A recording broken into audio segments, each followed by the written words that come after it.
না আজ পিঠে ইটকাটার ব্যাগটা নাই। বউকিলে একটু শহরে চললাম, মানে বউকিলে যখন শহরে যাচ্ছি চোখে চশমা পরবো না, এটা কি হতে পারে? রোদ থাকুক আর না থাকুক বাবারে চশমাটা পরতে হবে ক্যাত মারার জন্য। হ্যালো কাছের মানুষ, দূরের মানুষ, সবাই কেমন আছো? আমি নীললোহিত, ডেলিভারি বয়, আর আমি ফ্লিপকার্টের পার্সেল ডেলিভারি করি। মানে টাউন থেকে ফিরে আসার সময় মাছের দোকান যাতে বন্ধ না হয়ে যায় তার জন্য আগেই চলে এলাম মাছের দোকানে। এইরো থেকে গোটা মাছ লেবো না, মাছ কালকের কেনা আছে, সব মাছ শেষ করতে পারে নাই। এইরো থেকে এখন হলো মাছের মুড়ো আর মাছের ডিম আর কি।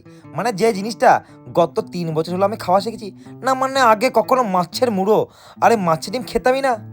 মানে ভাববা যায় যেই ছেলে মাছের ডিম খেত না, মাছের মুড়ো খেত না, সে এখন লাইন দিয়ে দাঁড়িয়ে বাবারে মাছের মুড়ো আর মাছের ডিম কিনছে।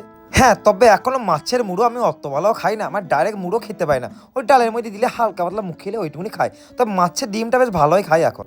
মানে কি বলবো, এটা থেকে মাছের ডিম আর মাছের মাথা লিতে গিয়ে মানে মাথা হেসে গেল, মানে 5-10 মিনিট টাইম লাগিয়ে দিল। আর এটা থেকে মাছের মাথা নিয়ে কোথাও না দাঁড়িয়ে সোজা এখন যাবো টাউনের দিকে।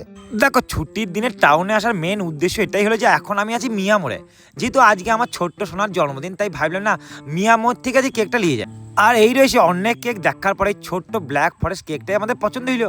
দেখো সত্যি বলতে পুচকু সোনার কেক তো সেরকম খাবে না, ও খাবে ওপরে চেরিগুলো, আসল কেক তো আমরাই খাবো, ওই জন্য ব্ল্যাক ফরেস্ট কেকটাই পছন্দ করে। সত্যি কথা বললাম আর কি। মানে কি বলবো, ওইটা থেকে কেক নিয়ে আসার সময় দেখছি পাশে তেলে ভাজা, তাই দুজনে দুটো তেলে ভাজা নিলাম। এবার তেলে ভাজা কেন বললাম, দেখো আমরা চপ ঘুগনি বোমা ফুলুরি এইসব খাওয়া মানুষ, তাই এগুলোকে আমরা তেলে ভাজাই বলবো, কারণ এটাও তো তেলেই ভেজেছে। তবে বাবু আর যতই বলো বাবার ওই গরম গরম চপ, ওই গরম গরম বেগনির মতো এটা লয়।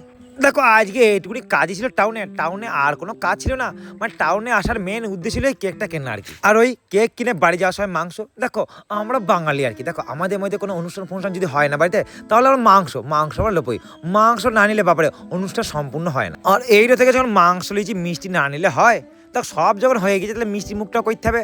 তাই এখান থেকে সোজা ছিল মিষ্টির দোকানে। দেখো বাবু মিষ্টির দাম 1 টাকা করে বেড়ে গেছে, এখন 6 টাকার মিষ্টি এখন 7 টাকা, ওই গ্যাসের জন্যে। সব শেষে একটা কথাই বলব, মানিকা তুমি এখনো পর্যন্ত আমার ভিডিওতে টিকে আছো, বাব্বারে তোমার অসীম ধৈর্য, বাব্বারে কি বলবে, থ্যাংক ইউ সো মাচ।